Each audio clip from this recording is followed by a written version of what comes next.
Susu takanzi tonogara zvakanaka. Patakatongwa nyaya yedu. Ndakapiwa sisi wangu ndakanzi aenda nawo nono. Taurisa sisi wangu. Ndakanzi sisi wangu wacho wauya. Aiwa. Ndakapiwa sisi wangu zvakanzi ende munoona kuti mwana agara zvakanaka here. Pataenda nekwabhini kurugara batadiwa. Tasvika kwabhini kuya. Takabva tafonera zvakanzi auya tisangane panoitwa musangano. Ndopatakasangana nawo. Tasangana nawo batadiwa sisi wangu akabva taroti abamnini. Tauya hande ekupi kumba. Murume wangu akataura achiti nini kuti ndikwanise kuenda kumba handisi kukwanisa. Nokuda kuti mari yandakaburitse nini akaita sei yakawanda saka kuti nini ndonokwanisa kugara newe hazvichaita. Akabva atangonditukirira. Inini ndakabva ndadzokera kumba. Taenda kuna kumba kuye mama akabva anditi aende kumba kwana baba wacho. Takaenda nasekuru wacho. Akabva washedzwa nababa wacho zvakanzi kwewe kuramba kuenda kumba. Wakataura mudare kuti mukadzi wako unomuda. Urikuedza kuita sei akabva ati angawaende. Nini ndichauya musi weSaturday. Ndakabva ndaenda kumba nasisi wangu. Wakauya kumba akasvika kumba kuya. Wakabva watuta hembe dzawo. Musi wechipiri wakauya wakatora magirosari angu ekumukanda. Kumbobva ndisina chikafu. Wazvinzwa here shamwari zvitaurwa nadzimai? Ndakuzvinzwa. Ombera nana. Zvizakuti andikuzvinga bati wamunyepa. Taura zvaunoziva. Ndinoziva inini wakatifonera sisi wacho wachinditi tauya madzimai taenda kumba makiyi ari paya zvokumbane ndakakiya inini madzimai anga asipo panga ambobuda. Ndakatama makiyi ndokurere paya ndikambwa chikafu. Ndikati chikafu chiripo kumba wakatama kuti chikafu hakuna. Mfunga ndakati koi makiyi endei kumba munoona chikafu chachiripo here. Zvese chikafu chenyu chiripo kumba. Wakatobva pamba kumba kwabhini wachienda kumba. Pese pangu waitogara kumba. Wewe ugara ku? Ndogara kubasa. Sisi wako vari kuku? Varipo zvese. Sisi uyaiti mutibatsire. Ugara kubasa usingaende kumba una ufere unoenda kukumba. Nyama. Ofundire wani. Mutaro kuti amaya wake usera. Sisi walipo here famba iko. Mutaro kujindisa. Izo zvandiziva kuti kana pano mukando wacho vanenge varipo nogona kuvabatsira kuti ndozviitwa zvamuzviziva. Sisi tibatsirei. Ndimi makapuhwa makiyi nabamudiki. Makanzi endai kumba. Isu takaenda kumba. Takasvika. Satamse matumbo taura nyaya makadzikama. Isu takaenda pandakamuperekedza munin'ina wangu. Ndakasvika ndikafonera bamuni ndikati bamuni ndatumwa kuti ndiendesare ndikusire mukadzi. Bamuni vakati haina handikwanise kuuya kumba. Nokuti mari yandakabuda yakaita sei yakawandisa. Ndibva ndazoti ndakabva ndazoenda kwatezhara. Atezhara po vachiti aiwa imi mitai sei endai kumba. Tibva taenda kumba. Saka kubva pandakanomusiya ipapo kusvikana nhasi murume asati amboenda kumba. Asi makasvika. Chikafu makationa. Kana kuti makapiwa here makiyi nabamuni? Makiyi hatinakupiwa. Takangoenda kumba patakotora makiyi pawakataona. Ndangopiwa mukadzi. Kugrosari makadona rimwe here kamakakini ramba. Mamuni haafutulite mafuta. Nemachanzi neushe. Kumari yaruti yakabuda yakawandisa imari yeiko dare rakakutienda imogara kumba nemukadzi wako wati mukadzi unomuda. Iwe urugara kubasa mukadzi achigara weza kumba. Chichiri kuiti? Asitomboiziva kuti imari yepiwa. Ndiunoiziva kana kuti ndiwakataurira mukadzi wako kuti ndakabuda mari yakawanda dara name kupafoni. Saka ndiri kubvunzwa nedare kuti mari yawakabuda imari wai. Ende mari iyoyo ndio ikita here kuti iwe utadzodzokera kuna mukadzi wako muchitaura nemukadzi wako muri vaviri vabudira akaita mari mafambira mari. Chikonzero ndechikubvunzwa nedare kuti chiri kukutarisa kuti iwe uwirirane nemukadzi wako since wakaudzwa muno mudare. Chii? Mari yacho ndio yei. Ende uri papi muzvaura sokugara kwawakaita. Mari handisomboziva kuti imari yepiwa kutaura. Handisomboziva kuti wari kutaura kuti handisi ndakabudisa mari yakawanda handisikuiziva. Rekodhi iripo yawo yawaitaura imari yacho. Amai guru. Ndimi makazvinzwa here unzi akati ndakabudisa mari yakawanda? Pamusoro. Bamuni vakadaro. Handi wazvinzwa here? Hanzi wakadaro kana amai guru? Ndichiti mari yenyama. Ai wakaubvunzira amai guru. Iyo ndo vari kuziva. Saka iwe kuti vanhu ava tu tingati vakurwara here pfungwa mbiri dzirwarire iwewe dzichikutapomera mhosva isi pasina mhosva. Toti vanhu tu vakabva varwara nguva iyoyo. vachivavarira chete kuti wewe kuti ine ndakati anzanzikwanisa kuenda kumbano ndakulisa mari yakawanda. Chaipo chaipo zvese zvakutaura nepo nepo.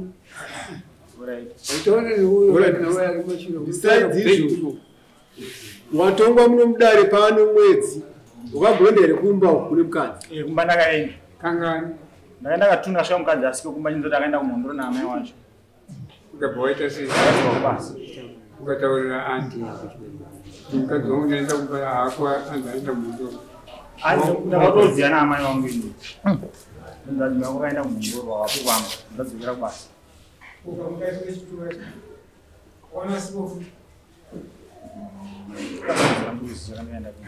Ine vakadzi vangani iwe unoona mukomana mibvunzo yese zvezvitauro zvisvikudzwa panyaya ikakuipa chii iwewe pakati pako nemudzimai wako hapana duo kuti mufambidzana mwerese zvakanaka musidanana ndozviri panyaya yese saka iwewe uchibvunzwa panofana kupa umbowo kuti zvochokwadi mukadzi muri kudanana here chio zvakaudzwa unonama uri kwaziva ipapo ndipo panofana kudayira ipapo kuti nawe mukadzi wako maakudanana here zvamukaudzwa zviye kana kuti ane mumwe kana kuti ane kana kuti iwe wamumwe kana kuti auchada mukadzi aya mukadzi ndirikumura anodirwei uyu mfana wekwa usandivesere mukadzi uchinguda here kana chokwadi uri kumudirei iwe usingaende kuba kwako omba wangu ngachiuya uyashamani taakutongoita zvokuti imba dzisimbedzi mukadzi angonzi ndikumuda kamhepaaitawa nyaya kuti mukadzi zvinoivi unokwangorora sezvemukadzi orere shamani wanzwa munyina wako anzi chii saka mukadzi taakukupai kuti tingarambe ichitenderera bana isi taakupa mukadzi iwe ndio mukoma ke asi kuronyaro basa ndakupa unoita here nda kuti mukadzi wayanzi kuromba mukwana wako hasita chokwadi mukadzi wato chikumura handivazvinzwawo saka mukadzi akawadzoka kumusha Aite anodiwa kumukadzi wake kwete kuti mukadzi ndikumuda achigara kubasa pasina kana bondi nomukadzi wake. Nofunga akambotaura nyaya ini nako wasipo here ndatofara kuti wawe yataurwa anofunga akauya achitsanangurwa amainini wacho vaenda kumba zvisho akazenga aenda kumba kusvika kunzi amainini wacho tawa ndakatomufonerawo amai funga kubatoripo chibvunza kuti muramwa vari zvikandavapo mamaenda kupinda amai ndinombobvira ndabuda amambira ndandiriko kumba makwani kumba kwedu chaipo nemurume wangu iwe mimi makadi kufonera mukadzi wenyu mchimubvunza musina kufonera amai kungofonera mukadzi wako suiti uri papi sitoripo nditori kugadeni kuna amai wake kuna amai venyu ndo amai wako kuna amweni handivazvinzwa here zvitaurwa nemudzimai wako wewewo wakataura naye uchiti amai vati vaenda kumhondoro kundobvakacha here pozi unofanira kunyatsonzwisisa kana mudzimai wako anzi aenda kwakati kuti vaenda kunobvakacha here vaenda kumba kwaani pozi munhu ari pamba pako saka handi kunyatsoona kuti unoteera kamukadzi wako kana uchibuda kwaenda hatidi kuhwandirana pane zvimwe zvokuhwandira kuti umutsvagire mhosva hanzi tsirono nongomwena umwe achiti abayiwa ngabo izvo chokwadi mambo ari kuda kutsvaga mhosva mukoma kana tichitarisa izvizvo changamiro wamubvunza rutatu apo uri kuda here mukadzi wako uri kuda here mukadzi wako mukadzi wacho mabvunzwa futi panapa achibvunzwa kuti kangani wakaibva mudare muno ukaenda kangani mwana mudikikawo anoropa richiri kupisa iwewo pache zvako kubva musi wabva kumba uchisiyana nomukadzi hapana kwakusangana nomwe mukadzi izvo saka hatisafanire kushungurudza kana iwe pachena kana uya pamberi pamambo so kambudzi kazvarira pano katikadzingirwe imbwa kana usade mukadzi wonguti handichadaka hakuna kutenderedza madzishe kudaisa izvozvo mukadzi wangu ndikumuda zvisingaiti. Ndakanasi.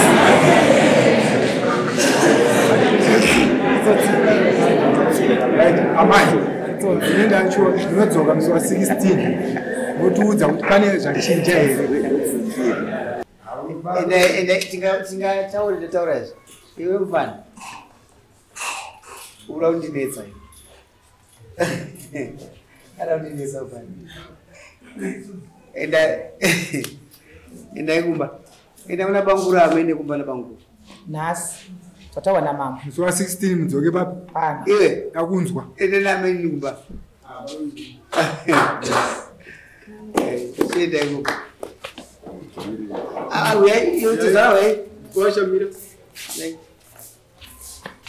Maona dzimba idzi asikana dzatenge chichengetedzai. Iyo asikana iwa.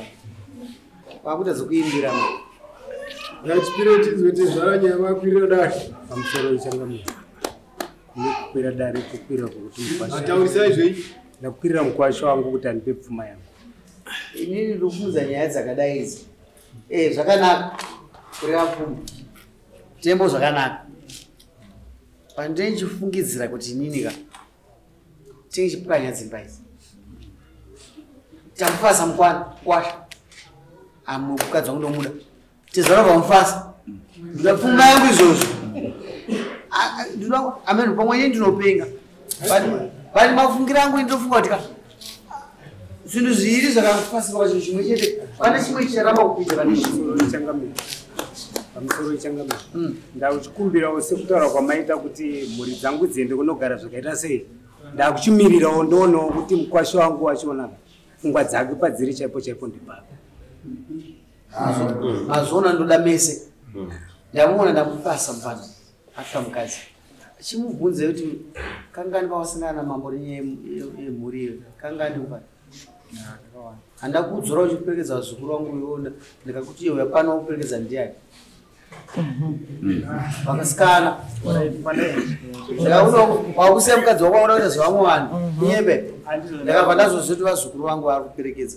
Asi ndechirwira musikana uyo. Asi musikana uyo chibhagera kuti zomubanga akazisa rini. Akazisa we. Sabu. Sorry, guys, ndopatenge chibvisai mari dzemabhenji dziye mari. Ndopa dzinoshanda. Icho chiri kutoenda. Rimwe racho. Adikwandirwa sabu kuwadza vanhu. Ngavaise kumadziro. Simbiro kama unogara pasi pakusapini yokuti ndona zota muterere mambo sabu akagare pasi. Yaine mabhenji sabu. Ende zvondibatsira nyedza sabu. Endai kumba baba. Endai mumba munodya sadza muzorore. Musafunge nyaya yemwana uyu. Nokuti ndiri baba vako kuti akomana ava ndevasona kuti ndono mwana agara zvakanaka. Asi ndoda kuti andibudire pachena. Mukadzi uchiri kumuda kai. Ndinogara nemukadzi wako. Masvinzwa ngoro. Ndichakudaidzai kuti waikudari. Ari kuita nyaya iyi ndiani? Achadaidza nokuti pfuma yayo anoida. Iwe unoshanda. Waunoshanda ndopaziva kana mari yaita ndochaudza kuti ndotore mari. Endai kumba baba. Chimbopai mwana afeme munzwe kuti imba yakufamba musha. Andikadzi kana maona zvaramba munodzoka tutamupfuma tinotora pfuma yedu kunawo.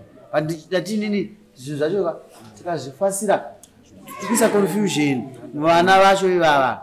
Saka mina uko mari yandakwira dare. Anokupai uyai kuseri naye. Iye haisi secret. Uyai kuseri.